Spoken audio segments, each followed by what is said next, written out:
নমস্কার বন্ধুরা, welcome to my channel Piyali's magic foods. আরও একটি নতুন রেসিপিতে আপনাদের সকলকে স্বাগত জানাই।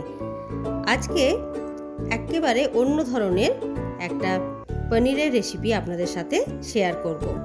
এই রেসিপিতে বেরিস্তার প্রয়োজন, ফ্রায়েড অনিয়নের প্রয়োজন, এবং ফ্রায়েড অনিয়ন কিভাবে লালচে করে তৈরি করা যায় সেটাই কিন্তু এই রেসিপির প্রথমে আপনাদেরকে দেখাবো।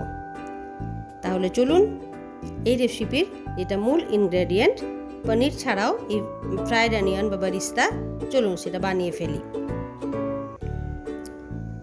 বেরিস্তা বানানোর জন্য আমি 5খানা পেঁয়াজ স্লাইস করে একেবারে সরু সরু করে কেটে নিয়েছি। একটি কড়াইয়ের মধ্যে সর্ষের তেল গরম করে সমস্ত স্লাইসড অনিয়নগুলোকে দিয়ে দিলাম।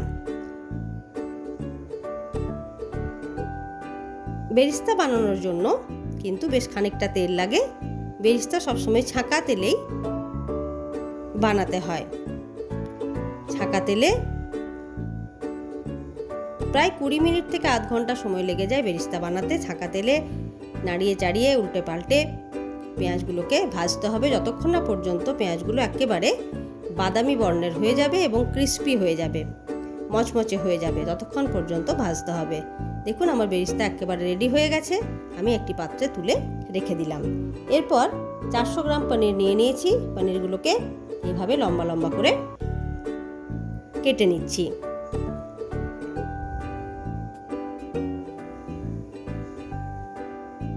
একটি গ্রাইন্ডিং জার নিয়ে নিলাম। এর মধ্যে বেশ খানিকটা তৈরি করে রাখা বেরিস্তা দিয়ে দিলাম এবং বাকি খানিকটা রেখে দিলাম সাইডে, সেটা পরে দরকার হবে।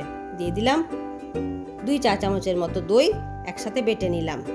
এরপর এর মধ্যে দিয়ে দিচ্ছি আগে থেকে ভিজিয়ে রাখা কাজু এবং চার মগজ এবং কাজুটাকে বেশ কিছুক্ষণ আগে জলে ভিজিয়ে রেখেছিলাম। তারপর সেটা বেটে একসাথে বাটা মশলাটাকে রেখে দিলাম। এরপর একটি ফ্রাইং প্যানের মধ্যে দিয়ে দিলাম ঘি, সাদা তেল। এরপর একে একে এলাচ, লবঙ্গ, দারচিনি, বেশ কিছুটা জাবিত্রি, একটি বড় এলাচ এবং গোলমরিচ সমস্ত দিয়ে হালকা ভেজে নিয়ে তারপর দিয়ে দিলাম আদা রসুনের পেস্ট এবং এখন দিয়ে দিলাম টমেটো পিউরি। সব একসাথে দিয়ে ভেজে নিচ্ছি। একে একে দিয়ে দিচ্ছি যে সমস্ত বেসিক্স মশলা, সেগুলো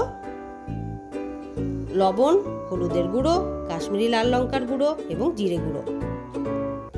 ভালো করে মশলাটাকে কষিয়ে নিতে হবে।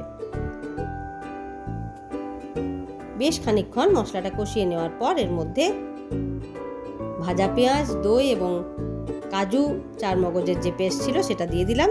বেশ খানিকটা জল দিয়ে দিলাম, প্রায় 2 কাপের মতো। এরপর সমস্ত মশলাগুলোকে একসাথে মিশিয়ে নিয়ে ফুটিয়ে নিতে হবে।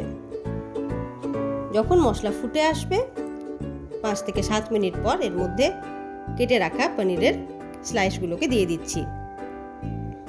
এখানে আমি ফ্রেশ পনির ব্যবহার করেছি, তাই পনিরগুলোকে আর ভাজলাম না। আপনারা ইচ্ছে করলে হালকা ঘি বা তেলে সতে করে নিতে পারেন পনিরগুলো।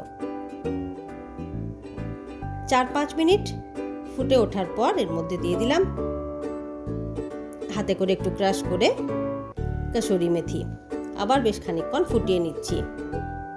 অবশেষে দিয়ে দিলাম ফ্রেশ ধনে পাতা কুচি। তাহলে আজকে আমাদের পনির কোরমা একেবারে রেডি। একটু অন্যরকম টেস্টের, অন্যরকম স্বাদের এই গরম গরম পনির কোরমা পোলাও, রাইস, নান পরাঠা, লাচ্ছা পরাঠা, এমনকি লুচির সাথেও খাওয়া যায়। এটা খেতে খুবই অপূর্ব লাগে, খুবই টেস্টি। খুব বেশি উপকরণও লাগলো না, খুব তাড়াতাড়ি বানিয়ে নেওয়া গেল। এই রেসিপিটি অবশ্যই আপনারা বানান। কেমন লাগলো অবশ্যই জানাবেন বন্ধুরা। ধন্যবাদ।